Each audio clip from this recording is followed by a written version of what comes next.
क्या आपने कभी सोचा है कि सिर्फ एक छोटी सी आदत कैसे किसी की पूरी जिंदगी बदल सकती है?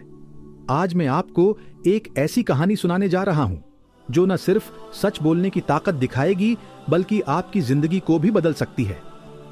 एक दिन एक नौजवान रसूलुल्लाह की खिदमत में हाजिर हुआ। उसका दिल गुनाहों में डूबा हुआ था, मगर वो एक हल चाहता था। उसने अर्ज किया, या रसूलुल्लाह, आजी, मैं बहुत से गुनाह करता हूं मगर सब छोड़ नहीं सकता। मुझे एक ऐसी नसीहत करें जो मेरे लिए आसान हो मगर मेरी जिंदगी बदल दे।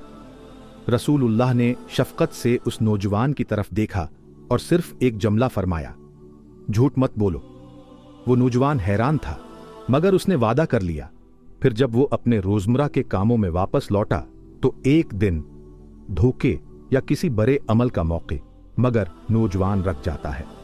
उसके जहन में एक सवाल आया, अगर मुझसे पूछा गया तो क्या मैं सच बोल सकूंगा?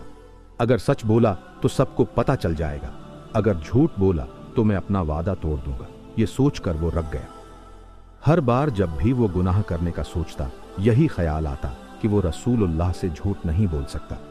यूं आहिस्ता आहिस्ता उसकी जिंदगी से तमाम बुराइयां खत्म होती गईं। रसूलुल्लाह की ये नसीहत बज़ाहिर बहुत मुख्तसर थी, मगर उसमें बहुत गहरी हिकमत थी।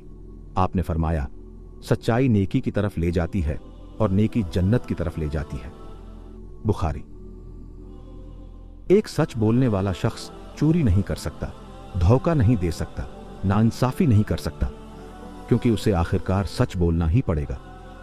अब सवाल यह है, क्या हम ये अज़्म कर सकते हैं कि आज से हम भी सच बोलने की आदत अपनाएंगे?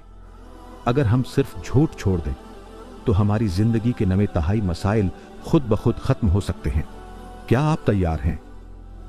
अगर हां, तो कमेंट में हमें सच बोलूंगा लिखें और ये नेकी आगे फैलाएं।